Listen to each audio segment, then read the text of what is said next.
In this age of gender confusion, it's difficult to find advice you can trust to help protect your child from those who would seek to unduly influence them, setting them up to be manipulated and exploited. On Unmasking the Trans Movement, we discuss, educate, and deliver the info parents want and need to help their children, grandchildren, and even themselves. Welcome to Unmasking the Trans Movement. Now, here's your host, Brad Wylder. Good evening, everyone, and welcome to Unmasking the Trans Movement with Jon Uhler. I'm your host, Brad Wylder. Great to be back on this Sunday night live. We've got a great show to get to tonight. We're going to continue on with the 9 red flags. What are the red flags about? Well, we've gone through 7 of them so far, and or 8 of them. No, 9. So 7, and we got 2 to go. That's right. Got to do the math very quickly. We've got a lot to get to tonight. It's been a heck of a ride throughout the past 5 episodes. If you haven't seen those, we recommend you go back and take a look at them as well. But stick around. We're going to join us for part 6. It's all coming up right here on Unmasking the Trans Movement right after this. Citizens and librarians alike have expectations for libraries, and well-run ones can be amazing for everyone. School libraries are often essential to educating children, and as such, special rules apply for the well-being of children in every corner of the world. The World Library Association aims to counter the woke American Library Association's efforts to indoctrinate and sexualize children and hide content from parents and grandparents. The World Library Association provides decades of experience with libraries, and we want to help educate and apply that experience to improve your libraries, whether you're citizens, teachers, librarians, and even trustees. Our common sense model policies comply with community standards, enabling libraries to become truly useful for everyone in the community, and empowering librarians to ensure they work in a safe work environment. The World Library Association. Have questions? We're always open to talk about your libraries, new projects, creative opportunities, and how we can help you. The World Library Association. See us online at worldlibraryassociation.org. Welcome back to Unmasking the Trans Movement on your Sunday night. I was going to say Wednesday. We do so many shows on Wednesdays and Thursdays around here that Sundays are kind of that off day, but this is the day when we really do get a chance to sit down with a lot of parents and grandparents when they're not busy. It's 9 o'clock at night. Hopefully the grandkids and the kids are in bed, and you're able to just join us, sit back, learn a little bit. The school year is about to begin, and that puts a fear into a lot of parents who are sending their kids back to school right now with the way that, school's going, and the education system seems to have taken a hard left, which is, again, generating all kinds of ideologies and transgenderism. And, well, we're going to tell you straight out, there is no such thing. We've got the experts. Don't take my word for it. I am not the expert, but Dr. Ann Gillies and Jon Uhler both are. So their trauma expertise with children and adults along the way throughout their time is well established and documented. Jon has done some fantastic work in the U.S. penal system, and I think just all of that experience leads us to continue to want to protect women and children, the most vulnerable at this point in time.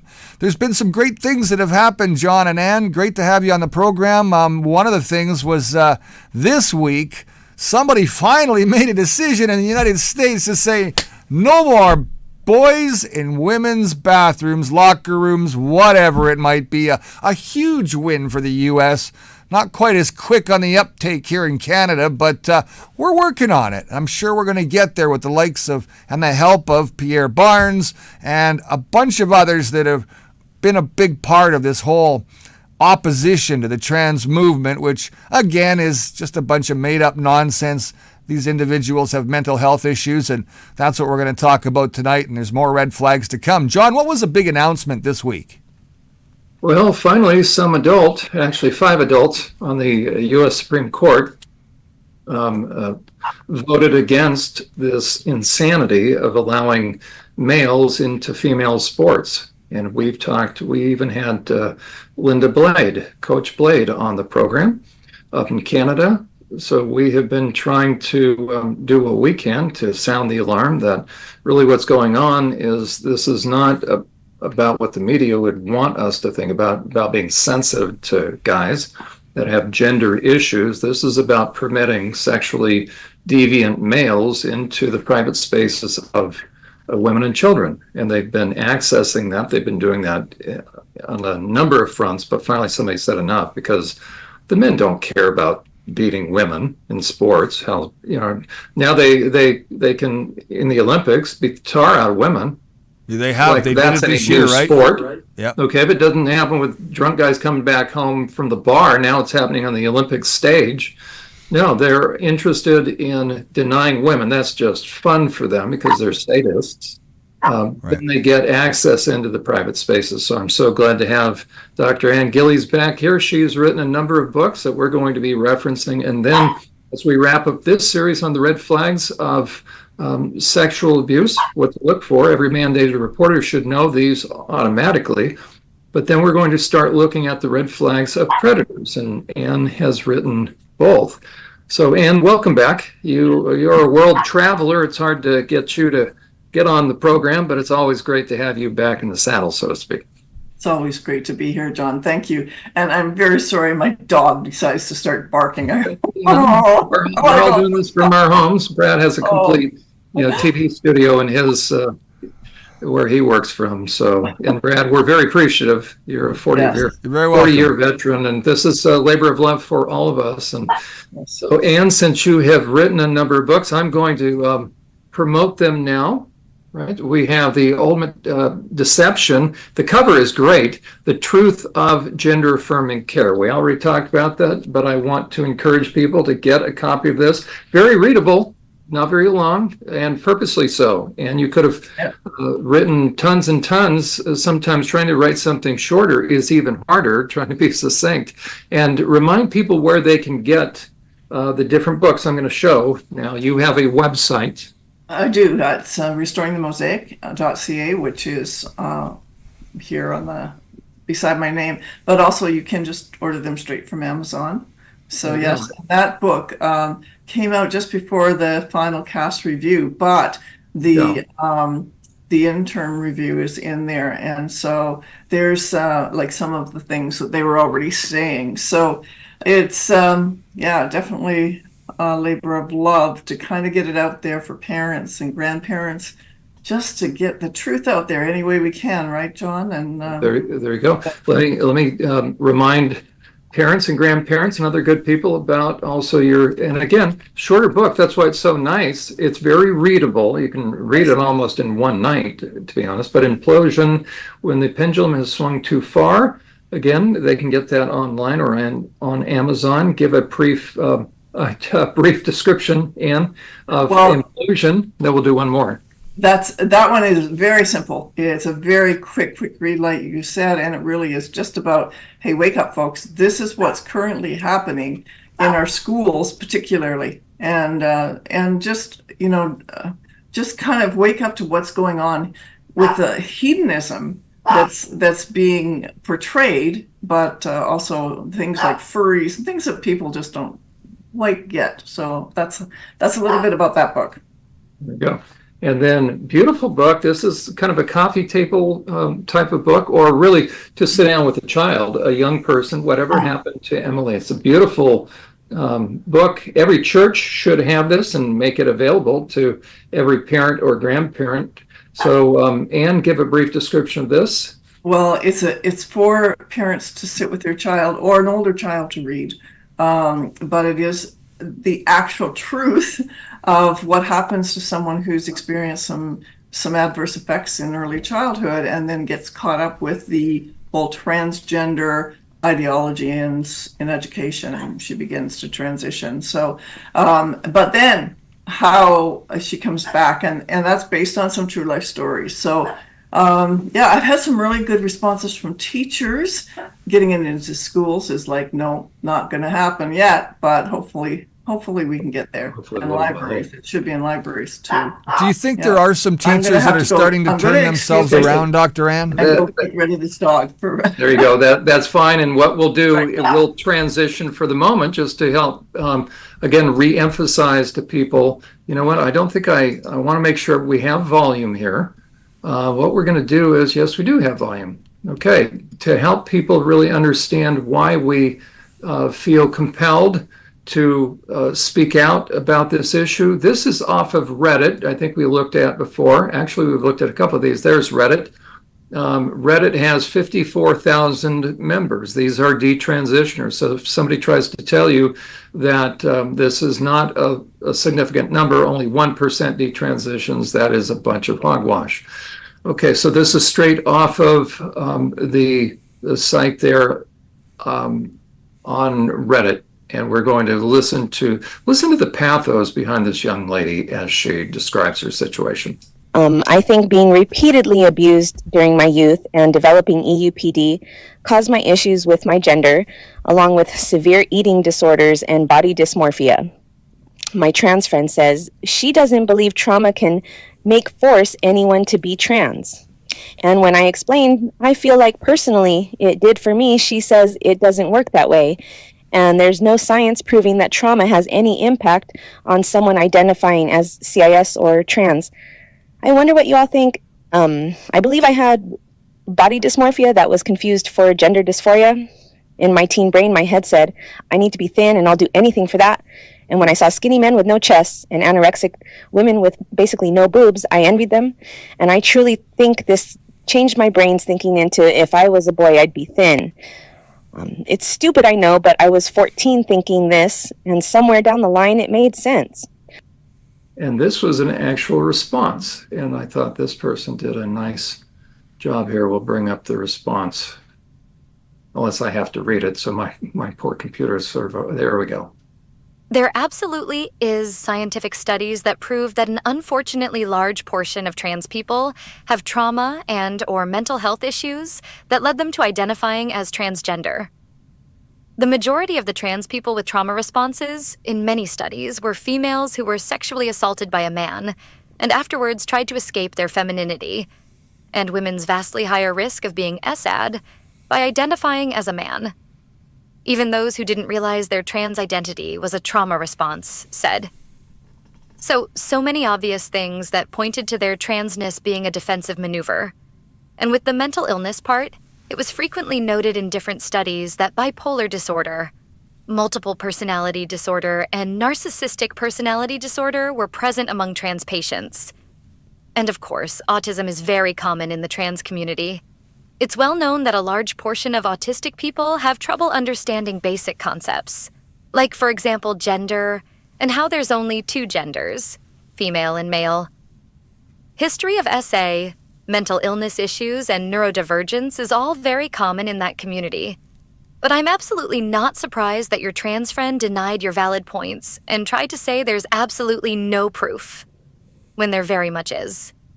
These are the same type of people who eagerly spread medical misinformation, encourage medical malpractice and child endangerment, lie and say that puberty blockers have absolutely zero negative effects on the child's health, TAR, growth plus mental development, lie by claiming women can impregnate men and that men can get pregnant and give birth, that trans women can menstruate, despite being male and having absolutely zero of the female reproductive organs and female hormones chromosomes required to ovulate.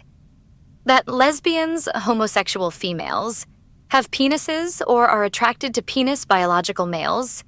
That gay men, homosexual males, are attracted to biological females, vagina, etc. The T community is full of rampant liars, misogynists, and homophobes, despite their claims of love and inclusivity for all. So, yeah, you're absolutely correct and your friend is in the wrong, but I'm sure they're secretly aware of that, deep down. Please don't let them gaslight you into thinking you're crazy about noticing obvious patterns in certain groups of people. And I did not mean to type that much. I'm so sorry for the accidental essay. I thought that was a good essay. Excellent, excellent. And any thoughts about that? That was a very good response.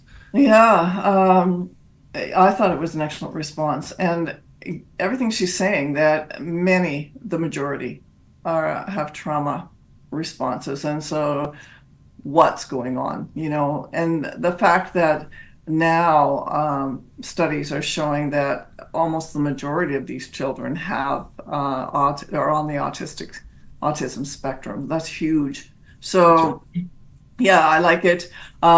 This is my caveat. When I see there's only two genders, I want to say, no, don't cave to the language. There's only two sexes. That's right. And we'll recapture that little by little. Yeah, but it's a great response. Absolutely. And let's listen to another one, because this is exactly why the three of us are trying to help parents and grandparents and other good people. This is right from Reddit as well. I just need to vent because I'm at probably my lowest point, maybe ever, and I don't have a therapist. Or anyone, really. I just want to die. I had a mastectomy at 16, and it was the worst thing I've ever done. I hate myself and everyone involved so fucking much it hurts. My scars hurt frequently. It was done improperly, so skin folds over itself, and even after revision, it's still incredibly uneven. I feel like I could handle it slightly better if my chest looked like typical FTM top surgery. I feel so hideous. I feel intensely betrayed by everyone and myself. I can't trust my own perceptions of almost anything anymore. I am terrified of men, and I always have been, which definitely influenced my transition. I feel hideous and sickly, and I wish I was dead. I have woken up recently, and the first thing in my head is the notion that it was all a nightmare somehow, and that I still have breasts. It's like my brain blocks it out, because it's so traumatizing. And then I have to realize it all over again. My life is totally empty, and has been for a long, long time, despite my efforts to get a job, etc. I overeat and get stoned routinely to cope. Nothing lasts. I feel cursed. I wish I was dead. People tell me once I get reconstruction, I'll feel better. But I've heard promises like that before. I don't want another fucking surgery. I want to be whole. I was tempted to kind of block the language out, but I thought, you know what, this, out of honor, for this person, I figure we might as well, use her own words. And what goes through your mind as you listen to that? Well, I just feel so incredibly sad and very concerned for this young woman, because obviously she's crying for help, and I'm concerned about her, suicidal ideation, how, she's not saying she's going to commit suicide, but several times she wishes she was dead. And, this is the whole issue. It brings up a whole subject on trans suicide. That's right. And the reality is that these individuals are more likely to be suicidal after transitioning. And it's a real concern, really very concerning. And who told her? She didn't have anybody to tell her the truth. That's why it's not suicide. That's why it's murder, because there's groomers involved. There's coercion, extortion, intimidation. There's all these factors that are all criminal. And that alone means that it's no longer suicide that's taking the lives of these children. It's actually murderous. It's heinous. And Brad, before we continue, are there any comments? I keep trying to look to my right and to kind of keep up with them, but we can say hi to some folks, and then we'll get say hi to Mr. Alex is out there. Liverbird is out there all the way from Liverpool, England. Thank you very much for joining us tonight. We always love our cross the pond pals. Want to say Mr. Alex is here as well. Mr. Alex says he wants you both, John and Ann, to know that the change to autism criteria in the DSM-5, Stephen Knapp, an autism researcher, admitted a son, ASAN, played a pivotal role in enabling self-diagnosis as well. And he says, just passing the link on to you guys, and if you can download the PDF, it's mentioned in chapter number 13, he says. ASAN is also involved with the trans movement too. I also noticed that Fox News put out a story just earlier this evening, or about 10 hours ago, that they too were looking at Planned Parenthood, who are getting set to hit the DNC next week in Chicago and start to take care of abortions as well as vasectomies while at the DNC, and creating enough ruckus, obviously, with Antifa and George Soros's crew of bad people. Yeah, right. There are multiple fronts. This thing is coming. And they have the kids in the crosshairs. So that's what's so. Well, they keep threatening that they're coming for our children. We've heard that chant in the streets in Canada before. Right. And they all, then, on camera, they'll, no, we're not doing that. We're not doing that. But even during Pride, they're marching down the street chanting that stuff. So look, they are coming for our children, and people viewing and people that are going to watch later on our episodes, you need to know that they are coming for our children, you guys. That's right. Well, it's a very strategized plan for years, right, Brad? So this is not something new. I just want to thank Alex for his comments, and I'm looking forward to that DSM information, because those are it'd be good to have that link up there. Well, let's pick up where we left off, because I've added, it may not surprise you all, but I've added a little bit more to the disruptive impulse control defiant, that's oppositional defiant conduct disorder. Again, we're now looking at what every clinician or mental health professional, also doctors, anybody that's a mandated reporter, they are required, at least here in the States, twice a year to go through the training. So these are the indicators, and with each additional indicator, or what's called comorbidity, as far as an actual diagnosis, self-injury would fall under the rubric of other diagnoses, but with every additional diagnosis, it raises the likelihood that there is sexual perpetration going on. That's why we're showing this, or we're spending our time. So what we covered thus far, self-injurious behaviors, that's a huge red flag. That's in the high 90s, I would almost say 95%. And what is you're a complex trauma therapist. What would you say if you see some serious self-injury? Serious self-injury definitely is always, in my experience, has always been one of the red flags of trauma. So even if it isn't sexual trauma, so it's 100% as far as I'm concerned. But the sexual trauma, I would say 95%. That you've got some really good. There you go. So that we're talking serious cutting or burning when it comes to serious self-injury. We looked at eating disorders, and how many of these kids have multiple diagnoses, or by the time they see a gender therapist and whisked off to or given a referral to a gender clinic, they've already shown evidence of self-injurious behavior, eating disorders, depression, or what's called mood disorders. That can be both the ups and the downs. Anxiety. So again, if a child is perped on, you're going to see these things. So we saw anxiety disorder. We looked at the difference between adjustment disorder versus a full-blown anxiety disorder. The 6-month mark is key. If a kid is not getting over it, quote unquote, or adjusting, that's true for adults as well. Panic attacks, bipolar.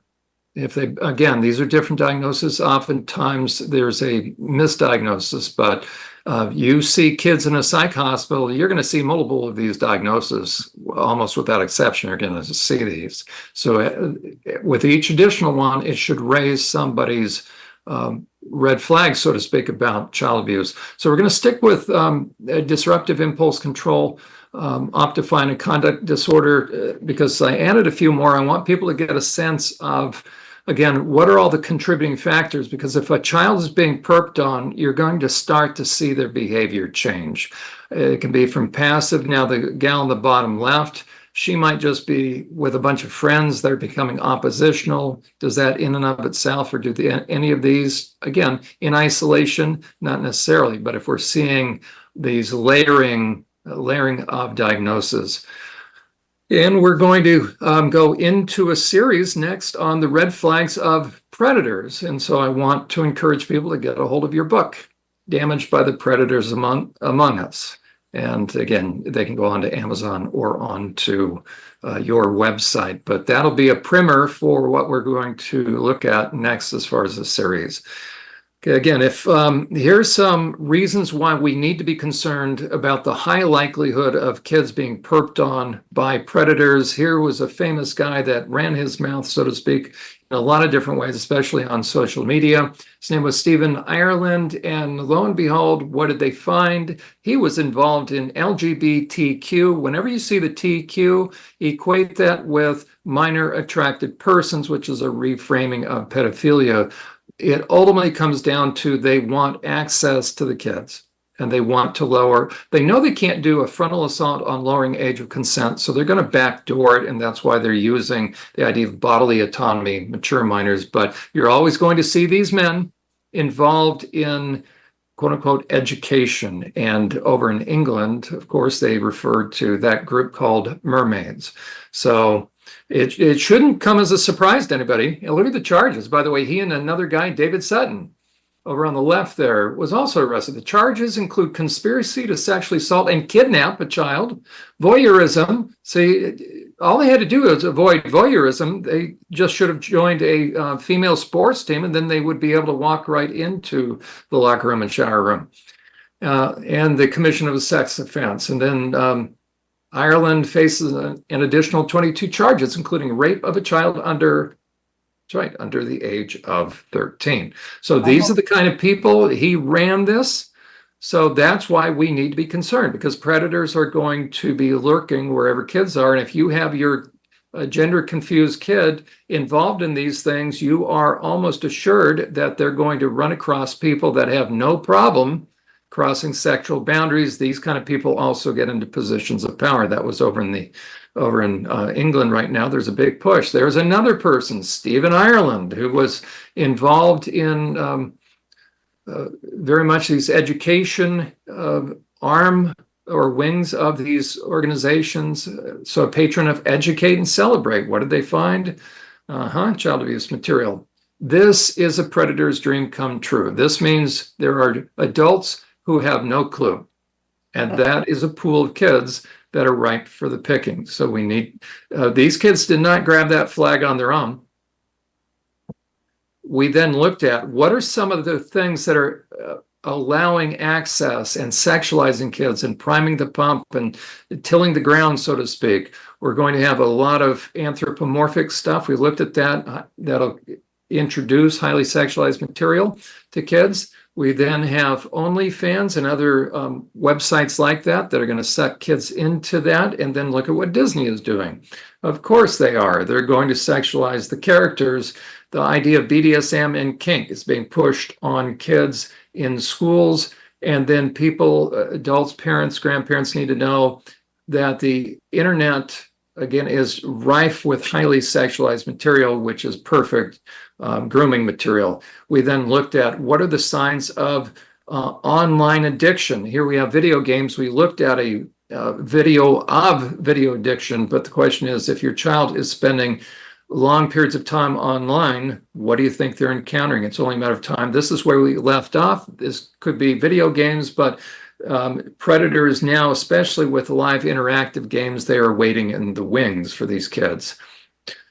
The amount of, this is over in Scotland, 700% increase since 2014. And that was over just a couple of year period of time. So obviously about 10 years ago now, but to show the astronomical increase. And this is the material. We've had Pierre Barnes on this. This is the kind of book. Now, if these were actual photographs, the people that put these books together would be arrested. But because they're in drawing form, they're going to get these by school sanctioned into right now Canadian middle school and high school. So you cannot tell me that this is not grooming of kids. Okay. Well, and John, I mean, it's hard for people to look at these photographs. I mean, just think, even 10 years ago would have been absolutely abhorrent, and it still is. But these are the books. Our kids are seeing this. To if it offends us, right? We have to get involved. This is what these perps are trying to get into the hands of kids. Yep. Okay, and so it comes in a bunch of different styles and colors, so to speak. They're being taught this, okay? And here's a screening tool you can use online, especially on social media. Simply ask somebody that's going to poo-poo this and call this art, simply ask them this. Do you think these two men over on the right and over on the left got drag queens? Ask them, do you believe these men have been accessing porn? If so, for how many years? The perp will always deny it. So are these porn-fueled men, and are they accessing these kids? Should they be, who are accessing kids, should they be criminally charged with this? And a predator or predator apologist will always, at that point, start to back off and tell you you're a transphobe or you don't understand artistic expression and all that. So that can be used. That's a very simple screening tool. Take that to a school board and ask the school board members, the men on the right, should they be criminally charged? And take it to parents. We have to start calling parents to accountability for their There we go. I mean, this wouldn't be happening if young parents were not caving, and more than caving, absolutely embracing the indoctrination, taking their kids to drag shows. Hideous. It's absolutely so wrong to expose children to this. So, I mean, there needs to be a warning, and parents need to be warned, because at some point this is going to come back on you, and it may be when your child is older and says, why did you ever do that to me? Because you can't unsee what you've seen, and a child is so impressionable. That's right. And what do you think these men are going to do with the kids? And if they do something with the kids, what are you going to see? You're going to see behavioral changes. And the question is this: what do you see with these two pictures? I ask people this. Look at the look on the guy over on the left. Is that a normal look? Okay. And over on the left, do you see the child's facial expression? Yes. Yeah. Or did we somehow miss that? Yeah. Right? Yeah. So those three adults are loving life. The eyes don't lie with that child. What could we expect to see with that child? You're going to see behavioral issues. Okay. And you've written about, I've referenced the issue of furries. I am now convinced more and more that this is, I already knew it, but with the amount of pushback and slime campaign that I've been on the receiving end of, this is one of the most carefully kept dirty little secrets. Let me ask you this. Do you know the sex or gender of the adults around that child, and how many sex offenders are under those costumes? You know nothing about those adults, do you? There would never be anything called sex offenders among furries, would there? And this is their own material. Because perpetrators would never use things like this to gain access to kids, would they? So bottom left story, drag queen story hour, once charged with sexual assault, separate story now, top, middle. And that guy is over on the right. And as we're going to look at the red flags of predators, one of the things we'll see is symbolism. Do you see what those four men are holding? We've got a SpongeBob thing and a chicken. People will learn what some of those symbols are. Okay, so these are each different stories. And then we have, quote unquote, pup play.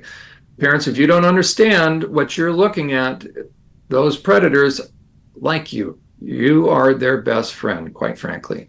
Okay, how about pup play? How about wearing diapers? You think it's just kink. You think it's fetishes. That's what they want you to think. And what are they going to do? Yep.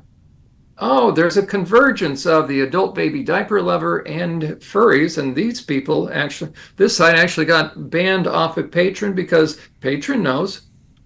So perpetrators are becoming more brazen. All they need are useful idiot adults that can't figure this out, that have had their intuition dumbed down. Like teachers, school board officials. Thank you. Exactly. Now, again, Ann, you and I will go into this more. We're just getting a little, I hate to use the term teaser. I don't even like that. We're in conjunction with this. But anyways, a preview of things to come. People will poo-poo the issue of furries, but there's furry art. We're going to be looking at anime. This is how kids are able to be groomed by adults. And I want you to see, we're going to go back just for a second, and then we're going to keep going on the red flags. I want you to see the age and look at the eyes of what happens as these men will start to introduce kids to this. That's the anthropomorphic stuff. Do you notice the ages? We're starting to do what? Huh? We're starting to look younger, Girls. aren't we? Yep. We're starting to look younger. Yep. And eventually, lolicon. If you've ever seen this used to be all over Twitter, okay, where precious moments kind of things, okay, and what does that lead to? That's right. You'll start to see these overlapping kind of drawings. Could it be what it looks like? This is how they combined the child exploitation, and if you don't know what those pictures are of, that's exactly what the predators are counting on. It is what it looks like. So whenever you have a man that is into furries, by their own stats, which obviously are going to downplay things, if you have somebody that talks about bestiality, which they're now reframing as zoophilia, there is a correlation. And over on the left, that's Sierra Weir and Phil Illey. They're connected with GenSpect, who now tailors to gender-confused kids. They're all against the sterilizing the medicalization of kids, because my premise is that the more deviant somebody becomes, they don't want the bodies of the young people they are going after. They don't want them scarred. Bestiality furry, yep. He had what? He was busted with bestiality porn. That should not come as a shock. Oh, and we have this guy who's into a diaper fetish, but he was found with what? Correct. That should not surprise anybody. And there's a little story, but we won't keep going on. So they themselves drew this, somebody in the furry community. So all furry porn is inherently zoophilic. They have rebranded bestiality as zoophilia. Look at the followers of that one site. That's a symbol, by the way, of those that are into bestiality. They will always take the language and they will rebrand it. Here's a furry. Okay, pornography under the age of 13. He had 22 counts and sexual abuse of animals. By the way, guys will get into bestiality before perping on kids. That's okay. Right. That was disturbing. Anything you want to share, Brad or Ann, about that? Or we can talk to the audience. Brad, that was very disturbing. But again, if a kid's allowed to get into the trans movement, get sucked in, he's going to be preyed upon. Look, it starts at school. These teachers are saying it's okay. These principals, these vice principals, the teachers, the guidance counselors, the school board. I mean, it starts at home in your own neighborhood, folks. And you know what? It's got to end in your own neighborhood. You have to go out and do your due diligence to get involved. You need to stay involved. You need to know what these teachers are teaching for curriculums. You need to ask more questions like a good journalist would do. You need to take initiative. And now's the time, not later. This school year is about to start again. They have another whole 12 months or 10 months to get into your kid's head. And they've got more time to do it than you do as a parent. So I tell you what, at the end of the day, what they're taking away is not the stuff that they should be taking away. A lot of people are getting out of going to school, public school, private school, and they're going to home education. Why? Well, because it's actually got the right morals, the right ethics. Parents are teaching their kids the right way. Not saying every parent has an opportunity to do that, but something needs to change. It starts at the school level. It starts at home. It starts within your neighborhoods. It starts with your neighbors. I see kids in our neighborhood that I live in that have been sucked into this. Mostly it's girls. Yeah. Becoming lesbians or deciding if they're bisexual. Lots of confusion. 14, 13, 15, 16. And the school isn't helping. So right. I really hope that at some point, you all want to go after the big dog, but the big dog isn't necessarily the most deviant that's there. I mean, as Jon shows you with the 9 red flags, I think you're climbing your way into deviance and you're getting deeper and deeper and deeper as you go. Well, you don't have to necessarily go after the perp or the deviant person because they haven't touched your kid or harmed your kid yet. What's happening is the person that you left your kid with all day and trust, they're the ones who are saying it's okay to do this. And then the kid gets out on the weekend. You're not around as a parent. You have to continue to work 3 jobs because of our wonderful economy that Justin Trudeau or Joe Biden has put us in. Not to mention every other country in the world that's suffering. And they're, we're not spending enough time with our kids. You need to somehow make sure that you're managing not only your own world, but your kids' world. You need to get involved in your local community. You need to get involved in your local schools. And you need to try to get these individuals to stop this momentum. This momentum dies right within your own backyard. It doesn't have to go to the big deviant guy who's a pedophile or the perp. These people who are grooming our kids and saying it's okay, they're the deviant ones. They're the perpetrators. They're the ones saying it's okay, and they need to be held accountable more so than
open up dialogue, because little by little your kids are being sexualized, and the perps of the adults are drawing this stuff. Oh, yeah, and John, the thing with all of these is we have to remember that so much of the furry, the bestiality, those kind of things are very interwoven within the LGBTQ community. They'll deny it, but I certainly, with my reality. Former husband, he was into all of that. Well, not furries, there wasn't a thing there way back then, but yeah, I find out all these things, and bestiality, and of course, then child abuse, right? So we have to understand that there's a big connection here between homosexuality and some of these behaviors, because there's so much porn integrated into all of that, into the, and I'll call it lifestyle. People don't like to hear that, but, and of course that will get us in trouble, but we have to face reality and call things as they are. So those conduct disorders and all of those, traditionally, that was a male, that was young men, boys that started to exhibit those behaviors. But I think in the last few years, girls as well have really become more oppositionally defiant. I don't know if you've seen that, John, but what was traditionally more a male way to deal with trauma, acting out, and girls internalized, that there's kind of some overlap now with girls. And I really want parents to see that the first thing you're probably going to see is number 7. Right? You take a child who now is changing behaviorally, and you're going to then see some of these other indicators. And now we'll look at number 8, substance use disorder. Okay, you're probably not going to have a kid that ain't going to get into drugs and alcohol, especially depending upon the peer group, if he or she is not, unless stuff's going on the inside. They all go together, all of these things, they tend to. So if your child is into drugs and alcohol, you probably have some of these other diagnoses Going back to the picture, what do drugs and alcohol do? They certainly mood alter. They are altering the mood because a child is not feeling good within themselves. So they're looking to either get high, meaning they want to get up, so to speak, or they want to numb out. Okay. So And that's Jon, number 8. And just sorry. when you say that, we're not just talking about, experimentation here. Like there's a difference between children just kind of, I want to smoke a joint to be cool, or get drunk to be cool. And there's a difference between that and this impulse, because it goes with the impulse control, right? Substance use disorder, substance abuse, because it leads right into that very quickly because of the numbing and because of wanting to either elevate their mood or numb down because they've got to deal somehow with the trauma that they're experiencing and they don't know how to do it, right? So that's a way to kind of keep themselves somewhat, I would say, from feeling the reality of the pain. That's right.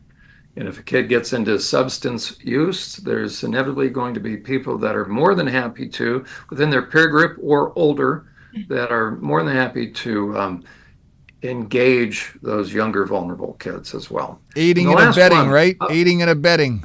Aiding and abetting, right? Somebody's got to be supplying those kids with drugs. It could be a peer, but where's he getting them? There's going to be an adult somewhere down the line getting these kids. That's right. The drugs. Okay, we've made it to number 9, but don't worry, we have a total of 16 we're going to look at real fast, and it's not a bait and switch, so here are the big 9. So we finally made it. Okay, OCD or obsessive compulsive disorder. I want everybody to see this list. The more of these you have, you can almost be guaranteed that your child has been sexually abused. But with the trans pushers, what are they going to do? They're going to reframe these as gender-related issues, because all a child has to say is, I don't want to be a girl, I wish I was a boy. And she's got all this. And then she gets no treatment. No treatment. No therapy. Exactly. The OCD, here's, again, obsessive compulsive disorder. We'll go through this real fast. See, they're uncomfortable unless they're the center of attention. That sometimes is true, doesn't always have to be the case. Act seductively or dress provocatively. And I'll just read through the list and then I'm going to have you comment. Shifts emotions rapidly, act very dramatically as though performing before an audience with exaggerated emotions and expressions, yet appear to lack sincerity.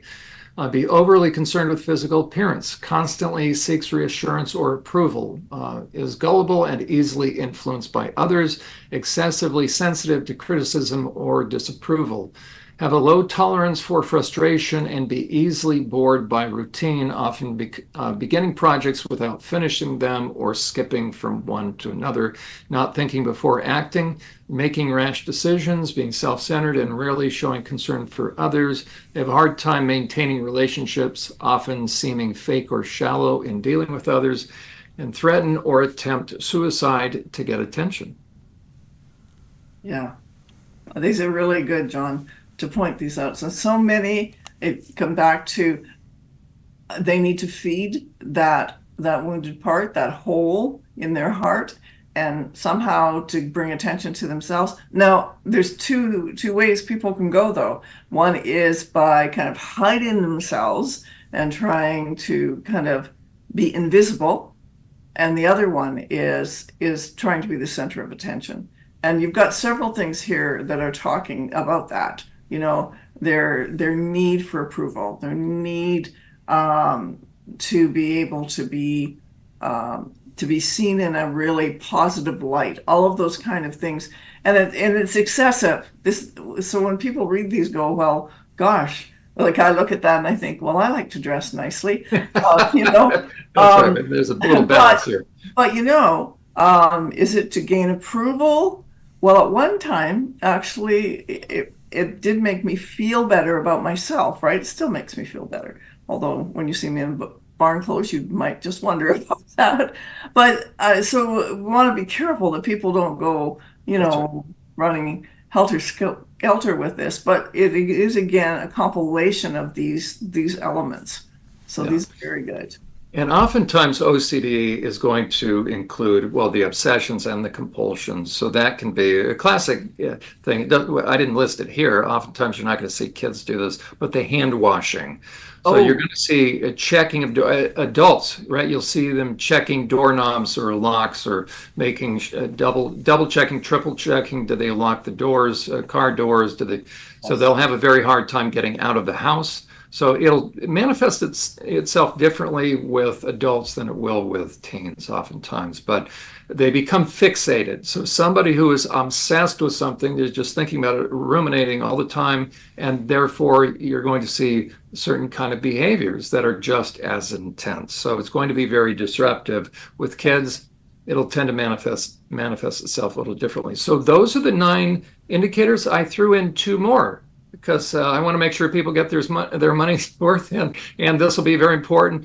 This is actually, the next one is the one that we won't hear very much about. What did I add? Oh, okay, I'm sorry. We've got a few more. Body dysmorphic like disorders. Okay, that's actually in some of the diagnostic indicators. So here's another thing you're going to see with teens. So they have a fixation on bodily flaws. And then this last one was important. Repetitive behaviors like nail biting, lip biting, cheek chewing, skin picking, hair pulling. It's called trichotillomania, and non-suicidal injury, just scratching. There's a balance in here, but if you see a child that is constantly doing this, it's an indicator of inner tension. well, when I see a young girl, usually it's girls, but not always, that have their nails bitten right to the quick. The first thing I think of is, okay, what's happened to you? What's Yeah. happened? What's going on? But yeah, you've nailed it. There's a lot of different kind of behaviors like that, repetitive behaviors that There you children go. So do. you can see how the Bedwetting, I'm sorry, Ann. Yep. bedwetting too. Did we talk about that earlier? We have not, but bedwetting, enuresis, and soiling oneself, that can be a very And significant. that's not under an OCD, but that's a behavioral thing that happens just as a response to fear. So That's yeah, right. it's very common with sexual trauma. Okay. And you can see how then a lot of these would fit in or be covered up by the quote unquote trans umbrella. Okay, so here are 2 additional ones. These are very important. These really lie at the heart of it. Dissociative disorders. Okay, most clinicians, mental health professionals, are not up to speed on, or they don't even really believe in them, or that they're very prevalent. But a dissociative disorder really underlies so much of this, because when somebody's harming themselves and they're dissociated, the kind of harm that we were talking about, the serious kind of stuff, they actually won't feel it. They're in an altered state, as it were. So here's a couple of, we'll just go through it real fast because then I want to introduce some of the other ones. Ann? Can I just say something before you go through this?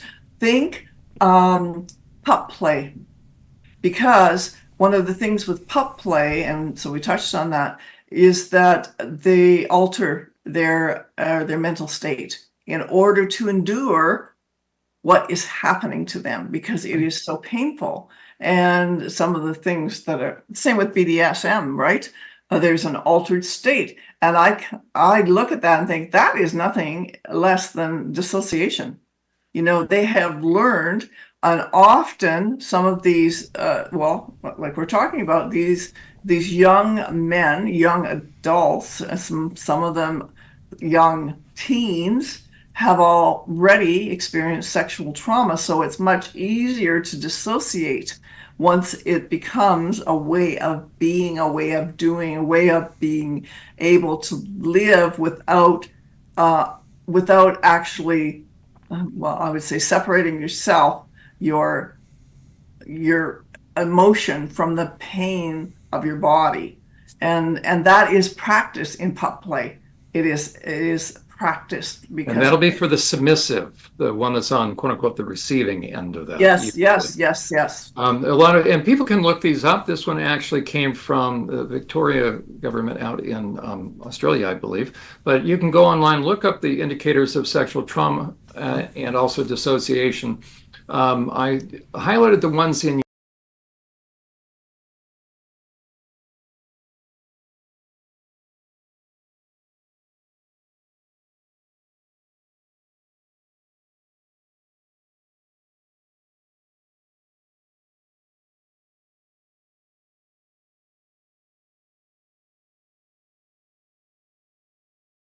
given borderline personality disorder diagnosis. Sudden and unexpected shifts in mood. There's probably the same thing, borderline. Depression or anxiety. So we could then have 3 or 4 diagnoses that really are better explained and better treated as dissociation. Go down to the fourth yellow highlighted, other cognitive thought-related problems such as concentration problems. So we could that could be labeled as ADHD. So then this kid could be given another diagnosis. Significant memory lapse, such as forgetting important personal data, personal information. I'm sure we could start to have like a delusional disorder, something else going on, anything but a dissociative disorder. When a simple diagnosis, I'm not saying there's anything simple about it, but one diagnosis is going to explain the vast majority of these. Feeling compelled to behave in a certain way, well, that's OCD. And how about identity confusion? That's exactly what the trans perps go after. For example, behaving in a way that a person would normally find offensive or abhorrent. They allow themselves, how about everything from getting body parts chopped off to allowing yourself to be in character role play that's very humiliating and bondage stuff. So, John, I have something here too that I've always felt right from the beginning of my practice is that, as a matter of fact, I'll get out of this and we'll go back in. Yeah. well, one of the things that I quickly began to understand is that it really, everything, all the labels, all of the DSM disorders really come back to, and I would say most of them, I shouldn't say all, but come back to if you treat the trauma. If you just treat the trauma, forget the labels, we're going through all this, but in treating the trauma, and that's what happens when you start treating the trauma, the dissociative identity stuff starts coming up very quickly, right?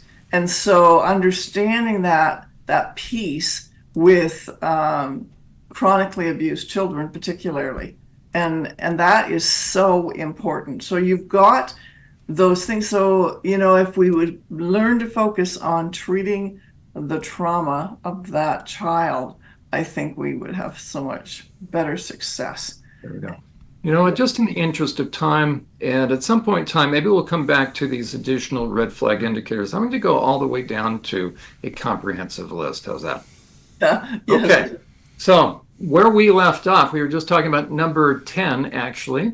Okay, so this is, somebody can take a screenshot of this if they want. So here would be all the different diagnoses that somebody could be given, usually multiple of these diagnoses, that really could find its origin in sexual trauma, and just like you said. So if you treat the trauma, a lot of these things are going to go away. Number 11 would be personality disorders. There are 3 primary personality disorders that a sexual abuse trauma survivor will manifest. We got borderline personality disorder, histrionic personality disorder, and avoidant personality disorder.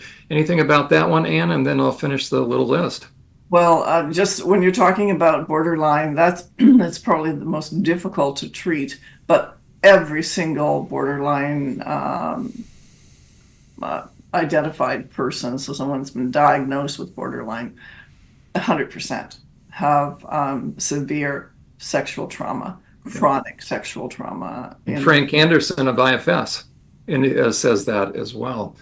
Here we'll see some other diagnoses. Delusional disorder. Okay, and there's 4 kind of subcategories. Persecutorial delusions. They feel like people are out to get them. And think about if a child was threatened, they will feel like people are out to get them. Things about what they call delusions of reference. So people are giving hints, or they're seeing symbolism. They see something like a dead snake in front of their doorstep, and they may think that somebody placed it there. You know what? They may not be too far afield. Nihilistic or nihilistic, that means a sense of death, that their life is not going to last very long. And somatic, if anybody's ever seen body memories, right? Very real things. So that would be all under delusional disorders. So it's easy to think a trauma survivor is crazy, and maybe they're not. Psychotic disorders, Somebody who dissociates will actually hear internalized voices. There's about 5 reasons for voices. Only one of those is crazy. The other is demonic possession. But the vast majority, and I would say almost every time, those are the parts to them that will persecute them. And that is not demonic, by the way. Sleep-wake disorders, how about nightmares? Somatic symptoms, they feel aches because the body keeps the score, and then sexual disorder, especially for adults and in marriage, that tends to be where it will come out, obsessive compulsive or avoidance. Okay, well, there's the comprehensive list. I'll get back out of this, and then Ann, any thoughts? And then we'll go to the audience. Brad, if there's anybody that has any comments. I've dumped a truckload. We have. Right? I was just thinking that's a bit overwhelming. You've had several weeks to go through this, but it's still overwhelming for people. But I think that last putting it all together is really important. And then people can go back and say, okay, what am I seeing in my child? Are any of these things that John's just itemized?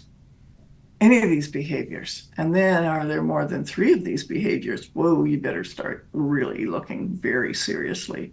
And thank you, John. I think it's been really helpful. Brad, do we have any questions or comments from the audience? I want to take the time to thank Tim and Miranda for being here tonight. They've been active in the chat room. Lots to say there, Dr. Ann. I don't know if you can see the chat room this evening, but after the show is over, maybe you go back to YouTube. There's some great stuff that Tim and Miranda are asking of you so that you can maybe take a quick look and maybe reply back to them. Okay. Some of the questions may need a little more time and effort into our short episodes. Not going to cover it all. Tim and Miranda, last thing they said was anyone that acts crazy was driven there by someone or something, typically, right? So that can happen. Way to put it. Yeah. That's right. Don't be sorry, Tim or Miranda. That was great. No, we're happy to have you asking all these questions. Dr. Ann will make sure she gives you a better answer, probably on an email or a quick reply back to a comment that you've made. And I'm sure you're going to get the answer that you're hoping to find. So I hope they do. Go ahead. Go ahead. Oh, I just said I hope they get the answer they're hoping to find. Exactly. We'll go back and we'll provide some additional comments. Yeah, John can help with that as well. We've had a few technical difficulties tonight. I think when I was ranting, we dropped audio once there. We dropped audio another minute or so ago. Things happen sometimes when we're doing this crazy stuff. Seems to be an omen we have, isn't it, John? Telling you, that's right. So there we go. That's kind of where we're at. What are your last words, John or Dr. Ann? What are your thoughts? Yeah, Ann? Well, I think it's been a great show. I think it's been very helpful. I know that some parents and some people would be disturbed by some of the images, but remember, these are the very images that are being shown to your children and grandchildren in our public schools at a very young age. And remember, online awareness, you need to be alert to what your children are looking at, and that's really hard. So this is calling for a bit of hypervigilance on on part of the parents, and some more than just monitoring. The cell phone stuff, we talked about that before. I think parents are beginning to say, okay, well, this is real. How do we stop this? And so remember, your children have become addicted to their cell phones. That's another whole other series we need to talk about. So taking a cell phone away from a child is probably going to erupt into a major battle, but maybe one step at a time, and taking ownership and keeping those children as safe as you possibly can. And that's a perfect reminder that we're going to start a series now on looking at the red flags of sexual predators and how do they gain access to our kids, and what should you be mindful of as far as somebody that's seeking access to your child. So we will be starting that series on the next edition of our live stream. Thank you both for being here tonight. Thank you to all of our guests online and our viewers. We can't do it without you. Please make sure you like, share, subscribe, follow us. Share it out there. Make sure that you're helping your neighbors and your family and your friends understand that this ideology, this real this real troublesome issue needs to get dealt with, and we're all going to do this together. It's not our kids' fight, it's our fight, as I like to say. So please step up, and now is the time. Till next week, take care of each other and yourself. We'll see you soon.